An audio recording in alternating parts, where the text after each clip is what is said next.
नमस्कार विद्यार्थियों, स्वागत है आपका श्री राम ऑनलाइन क्लासेस में। मैं हूं नवीन कुमार और बात करते हैं क्लास 11th के लिए। 11th क्लास में 1.1 सेट आपका चल रहा था। सेट के बारे में मैंने बोला था, सेट किसे बोलते हैं? समुच्चय।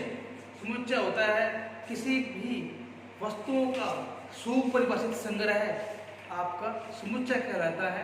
समुच्चय की बेसिक डेफिनेशन मैंने बता दी थी, उस बेसिक कंसेप्ट में इसका बता दिया था। 1.1 अपने को करनी थी। इसके 2 क्वेश्चन अपन ने कर लिए थे लास्ट क्लास में। अब बात करते हैं एक तीसरे क्वेश्चन। तीसरा क्वेश्चन है, निम्नलिखित समुच्चयों को रोस्टर रूप में। देखिए, समुच्चय लिखने के 2 रूप होते हैं। एक तो होता है रोस्टर रूप, एक होता है सारणीबद्ध रूप। अब रोस्टर रूप में आपको लिखना है, यानी कि सारणीबद्ध में लिखा हुआ है और रोस्टर रूप में लिखना है। तो देखिए, क्वेश्चन नंबर 1 आपको दे रखा है x को पढ़ते कैसे? देखिए, ये आपका ब्रैकेट है, इसको कुछ नहीं बोलते, कोई दिक्कत नहीं। x जहां, इसका मतलब जहां x एक पूर्णांक है और -3 से लेकर -7 तक, यानी कि x की वैल्यू -3 से बड़ी है और -7 से छोटी है। अब इसको अगर मैं रोस्टर रूप में लिखूं, अगर मैं इसको किसी को, इसका आंसर क्या होगा? देखिए, -3 से बड़ा क्या होता है? -3 से बड़ा, -3 से इधर वैल्यू क्या आएगी और -7 से वैल्यू इधर क्या आएगी? ठीक है, तो -7 से कम होता है -6, -5, -4, बस ये 3 मान जो हैं यही इनके बीच में है। x का जो मान है पूर्णांक होना चाहिए और -3 और -7 के बीच में होना चाहिए। और आपको पता है कि -3 और -7 के बीच में ये 3 मान होते हैं, 4, 5 और 6 पूर्णांक के अंदर। अगर ये परिमेय बोलता, अगर ये परिमेय संख्या बोल दे आपको, तब आप क्या करेंगे? परिमेय संख्या का समुच्चय नहीं बनता। क्यों नहीं बनता? क्योंकि 2 संख्याओं के मध्य अनंत परिमेय संख्याएं होती है, लेकिन पूर्णांक में ऐसा नहीं होता। ये आपका सेट बन गया। इस प्रकार से इसको करना है। सेकंड नंबर क्वेश्चन जो है देखते हैं, बी नंबर आपका x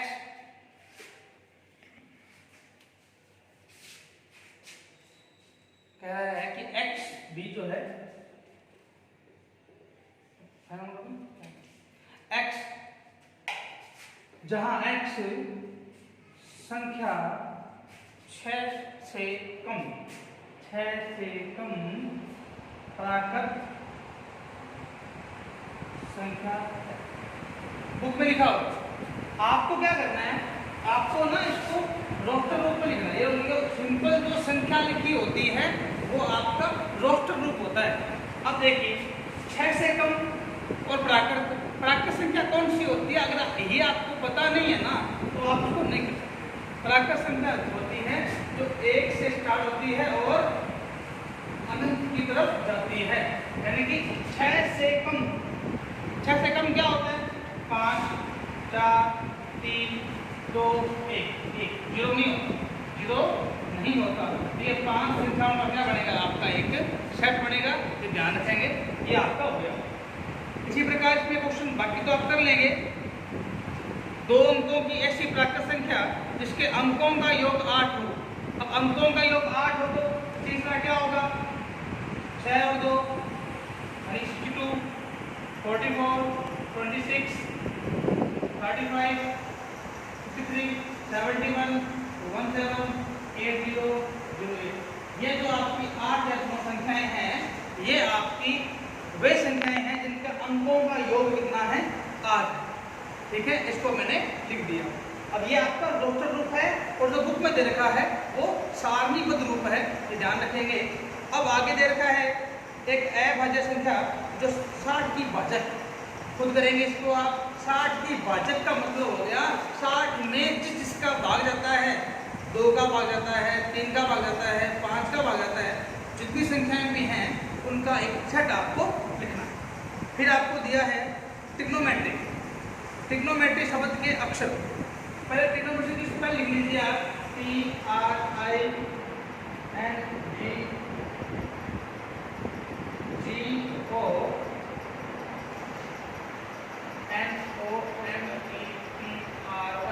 अब स्पेलिंग के जो अक्षर हैं उनका सेट लिखना है, तो लिखिए T लिख दिया, R लिख दिया, I लिख दिया, G लिख दिया, O लिख दिया, N लिख दिया, O दोबारा आ गया। सेट के अंदर बात ध्यान रखना, सेट के अंदर कोई भी शब्द कोई भी अक्षर दोबारा नहीं आता, कोई भी शब्द कोई भी अक्षर का रिपीटेशन नहीं होता, वो एक बार ही आता है। ओ यहाँ पर एक बार आ गया तो दोबारा ओ नहीं आएगा, फिर एन आ गया, फिर ई आ गया, फिर टी पहले आ चुका है तो दोबारा नहीं आएगा, और आर आ गया और वाई आ, ये आपका आर पहले आ चुका है, आर भी नहीं आएगा, वाई आ गया, ये आपका क्या है सेट। नोट कर लीजिए इसको। अब देखिए क्वेश्चन नंबर 4 है, आपको उसी का उल्टा रूप दे दिया, आपको बोल दिया कि निम्नलिखित समुच्चयों को समुच्चय निर्माण रूप में लिखो, यानी सारणीबद्ध रूप में लिखो। दिया हुआ क्या है देखिए आपको 3, 6, 9 और 12 ये दे। अब इसका आपको अलग रूप, अभी रोस्टर रूप में दे रखा है, रोस्टर रूप में दे रखा है, सारणीबद्ध या समुच्चय निर्माण रूप में इसको लिखना है। तो लिखेंगे कैसे, देखिए आप यहाँ पर x, जहां x ये तो जरूरी है, जहां x क्या है, x बराबर है। अभी देखो बेटे आप चेक कीजिए क्या इसमें संबंध हो सकता है। इसमें संबंध हो सकता है कि 3, 6, 9 वाला 3 के टेबल में आते हैं, 3 के पहाड़े में आते हैं, ये ध्यान रखें। तो 3 के पहाड़े में आते हैं तो x इक्वल 3n, यानी कि n का अब यहाँ n जो है वो बिलोंग करेगा n से, यानी कि नेचुरल नंबर होगा। n क्या है, प्राकृत संख्या होगी, और n या आप यहाँ लिख सकते हैं n जो है वो 1 से बड़ा और 4 से छोटा है, और n है क्या, एक प्राकृत संख्या। लिख देंगे यहाँ n एक प्राकृत संख्या, ये लो, ये आपका समुच्चय निर्माण रूप हो गया, यानी x बराबर 3n, जहां n एक प्राकृत संख्या है और n का मान क्या है, 1 से बड़ा या बराबर, 4 से छोटा या बराबर। ठीक है, 1 2 3 4 अब रखो इसमें 3 एकम 3, 3 दूना 6, 3 3 9, 3 चौके 12। समझ में आ गई बात। इस प्रकार से इसको लिखना है। फिर आगे क्वेश्चन देखिए दूसरा, 2 4 8 16 और 12। अब ये क्या है, ये 2 का पावर है, 2 की पावर 1, 2 की पावर 2, 2 की पावर 3, 2 की पावर 4, 2 की पावर 5। आप क्या लिखेंगे, अब 2 तो फिक्स आ रहा है, 2 तो पक्का ही आएगा। आप क्या लिखेंगे, x, जहां x बराबर 2 की पावर x है, और जहां x एक प्राकृत संख्या है और x का मान क्या है, 1 से तो बड़ा है या 1 के बराबर है, और 5 से छोटा या 5 के बराबर। इस प्रकार से आपने क्या कर दिया, जो क्वेश्चन दिया हुआ था उसी को आपने अलग रूप में, 2 रूप होते हैं, पहला रूप दिया हुआ है, दूसरे रूप में आपने इसको लिख दिया है। ओके, इस प्रकार से इसको करना है। आगे देखिए, फिर इसमें क्वेश्चन दे रखे हैं 5 25 125 625, ये भी 5 की पावर है, 5 की पावर 1, सेम क्वेश्चन है। इस प्रकार से क्वेश्चन नंबर 4 भी आप अपने आप कर सकते हैं आगे के क्वेश्चन। अब बात करते हैं क्वेश्चन नंबर 5 की। क्वेश्चन नंबर 5 की बात करते हैं अपने। क्वेश्चन नंबर 5 आपका क्वेश्चन नंबर 3 की तरह ही है, इसमें रिपीट कर दिया क्वेश्चन को। क्वेश्चन कह रहा है कि निम्नलिखित जो आपको सेट दे रखे हैं उनको, उनके सदस्यों को सूचीबद्ध लिखो, यानी कि अवयवों को रोस्टर रूप में लिखिए। वही बात है, थोड़ा सा वर्ड चेंज कर देता है, मतलब वही रहेगा। तो क्वेश्चन क्या है देखिए, फर्स्ट क्वेश्चन है a इज इक्वल x, जहां x क्या है, x एक विषम प्राकृत संख्या है। तो बेटा विषम प्राकृत संख्या कौन सी होती है, आपको कहीं दिक्कत नहीं आने वाली। तो आप क्या लिखेंगे, 1 3 5 7 9 डैश आपका ये चलता रहेगा। क्या दिक्कत है? कोई दिक्कत थोड़ी आ रही है भाई। इसमें दिया हुआ है कि x1 क्या है, विषम प्राकृत संख्या। प्राकृत संख्या वे होती है जो 1 से स्टार्ट होती है। विषम कौन सी होती है? जिसमें 2 का भाग नहीं जाए, वो विषम संख्या होती है। अगर इन सब बातों को आपका नॉलेज है तो आप बहुत ही इजीली इसको लिख सकते हैं। ये आपका हो गया, डन है। सेकंड क्वेश्चन इसमें क्या है? x एक पूर्णांक है जो -1/2 से तो बड़ा है और 9/2 से छोटा है। अब बेटे इस क्वेश्चन में देखो, अब पूर्णांक देखो बेटे, पूर्णांक की अगर बात करेगा तो उसमें परिमेय संख्या नहीं आएगी, परिमेय तो आएगी भी नहीं। पूर्णांक संख्या वो होती है जो प्लस की और माइनस की होती है। अब देखिए -2 से बड़ा मान, अगर मैं इधर बात कर रहा हूं आपसे, तो 0 बड़ा होता है बिल्कुल। 0 आ गया, 1 2 3 4 5 नहीं आएगा। 9 में अगर 2 से भाग देते हैं तो 4.5 आएगा। 4.5 से ठीक पहले 4 ही एक ऐसी संख्या है जो पूर्णांक है। अतः इसको आप क्या लिखेंगे? आप ये लिखेंगे इसको, ये लीजिए। अब इस बात को फॉलो कर रहे हैं नहीं कर रहा? कर रहा है फॉलो? तो दिक्कत है क्या? बराबर नहीं है ना? हो गया ये। अब देखिए आगे क्वेश्चन दे रखा है x एक पूर्णांक जहां x² <4 बेटे कहां दिक्कत है? देखिए अब इसको मैं कर रहा हूं, ध्यान रखिए। आगे देखिए, अब क्वेश्चन आ गया कि c = x एक क्या है? पूर्णांक है और x² छोटा है 4 से या 4 के बराबर है। तुम्हें x का मान रखना है। चलो मैं x का मान रखता हूं, क्या रखूंगा मैं? -2 रखता हूं। -2 का स्क्वायर आएगा 4, तो क्या 4 4 के बराबर है? तो अपना ये 2 सही है। मैं रखूंगा -1 का स्क्वायर क्या होता है? 1 होता है और 1 4 से छोटा होता है। इस प्रतिबंध को लागू करना चाहिए, जो आपको रोस्टर में देगा उस प्रतिबंध को आप ध्यान में रखेंगे। आगे देखिए 0 रखिए, 0 पे 4 छोटा होता है, फिर 1 प्लस का, फिर -2, ये आपकी 5 संख्याएं आ गई। और इस आप सारणीबद्ध को आपने क्या कर दिया? रोस्टर ग्रुप या एक सेट के अंदर रख दिया। तो यहाँ पर ध्यान रखें, -2, -1 0 1 और 2, ये 5 आपके पास एलिमेंट आ गए हैं। इसी प्रकार आपको करना है। आगे है d बराबर दे रखा है x लोयल शब्द का एक अक्षर। अब लोयल का भैया एक अक्षर क्या है? l भी हो सकता है, o भी हो सकता है, r y भी हो सकता है, a भी और l भी हो सकता है। तो 500 अक्षर का क्या बन जाएगा कि ये सेट बन जाएगा। बस इस प्रकार से आगे वो दोनों आप अपने आप करेंगे। फिर क्वेश्चन नंबर 6 देखिए, 1.1 आपकी समाप्ति की ओर जा रही है। बेटे ध्यान से सुनिए इस बात को। बाईं ओर रोस्टर रूप में और दाईं ओर समुच्चय या सारणीबद्ध रूप में आपको समुच्चय देते हैं, इनका मिलान करना है। तो अभी मैं इसको लिखता हूं, देखिए, फिर अपने मिलान करेंगे उसका बहुत ही बेहतरीन तरीके से।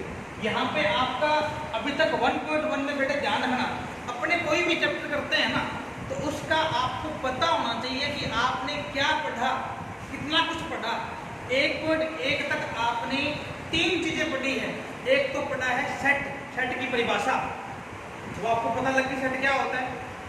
दूसरा आपने पढ़ा सारणीबद्ध रूप और तीसरा पढ़ा आपने रोस्टर रूप। अभी तक आपने 3 बातें की हैं। इन 3 बातों में आपको डाउट नहीं होना चाहिए। समझ पा रहे हो क्या इस बात को? अब देखिए आगे, अब इस अंतिम रूप देने जा रहा हूं इसको। अंतिम रूप देखिए, क्वेश्चन है 1 2 3 एंड 6। एक सेट तो ये आ गया, एक आ गया 2 और 3, फिर आ गया M A P H E I C S, फिर आ गया 1 3 5 7 9। ये लीजिए, अब आपको तुलना करवाते हैं। देखिए अब दे रखा है क्या यहाँ पर? ए देखिए, ए दे रखा है x एक अभाज्य संख्या और 6 के क्या है? भाजक। देखिए बेटे, रोस्टर रूप और समुच्चय निर्माण रूप में फर्क क्या होता है? रोस्टर तो होता है मैथमेटिकली, और ये होता है थ्योरेटिकली। थ्योरी में लिख रहा है एक लाइन लिखता है हिंदी के अंदर। ये बातें मैंने 2-3 बार आपको बता दी है, अब ध्यान रखें। अब x एक अभाज्य संख्या हो गई। अब बेटे कोई बात नहीं, देखेंगे इसको। b क्या कह रहे हैं? b कह रहे हैं कि x जो है 10 से कम एक विषम संख्या, 10 से कम एक विषम संख्या है। कोई बात नहीं, ये भी बात करेंगे अपने। फिर है x एक प्राकृत संख्या, x एक प्राकृत संख्या है। कोई बात नहीं, प्राकृत संख्या है तो जो कि और 6 की क्या है? भाजक है। 6 की भाजक है। और d देखिए, d क्या कह रहा है? मैथमेटिक, समझ आइए उसके अक्षर मैथमेटिकल दिख रहा है। आप एक ही दिया, एक से मिल जाएगा, 3 का हो जाएगा d नंबर, कोई दिक्कत नहीं है। डाउट किसमें आपका बताऊं? या तो इसमें होगा या इसमें होगा। ये भी 6 का भाजक है और ये भी 6 का भाजक, समझ पा रहे हो, है ना? देखिए अब बेटे 6 के भाजक की बात कर रहे हैं ना, तो यहाँ देखो 1 का भाग 6 में पूरा पूरा जाता है, 2 का भाग भी 6 में पूरा पूरा जाता है, 3 का भाग भी 6 में पूरा पूरा जाता है और 6 का भाग भी 6 में पूरा पूरा जाता है। तो ये 1 का क्या आएगा? ये आएगा। ये क्यों नहीं आएगा? तो ये भी तो आ सकता है। ये कह रहा है 6 के भाजक हैं, लेकिन इसने एक बात और ऐड कर दी कि वो क्या होना चाहिए? वो अभाज्य, आपका प्राइम नंबर होना चाहिए, अभाज्य संख्या। लेकिन 6 यहाँ पर अभाज्य नहीं है, 6 जो है वह अभाज्य संख्या नहीं है। लेकिन देखो उसके आगे वाला में 2 और 3 दोनों क्या है? अभाज्य संख्या, और दोनों ही 6 के क्या है? भाजक हैं। अतः इसका हो जाएगा ए नंबर। अब अंतिम बच गया 13579, जो कि 10 से कम एक विषम संख्या है। ये भी आपका आ गया है। इस अंतिम क्वेश्चन से 1.1 के अंतिम क्वेश्चन से आपको ये आभास हो गया होगा कि आपको 3 चीजें सेट के अंदर आने लगी है। क्या? रोस्टर रूप जो मैथमेटिकल होता है, समुच्चय रूप जो थ्योरेटिकल होता है, और सेट की परिभाषा। सेट की परिभाषा मैंने बताई थी, वस्तुओं का सुपरिभाषित संग्रह है जिसका आंसर आपका, आपके भाई का, आपके दोस्त का सेम आए वो सेट है, वरना सेट नहीं है। बस सिंपल बात है। ठीक है, आज के लिए इतना ही, मिलते हैं नेक्स्ट वीडियो में।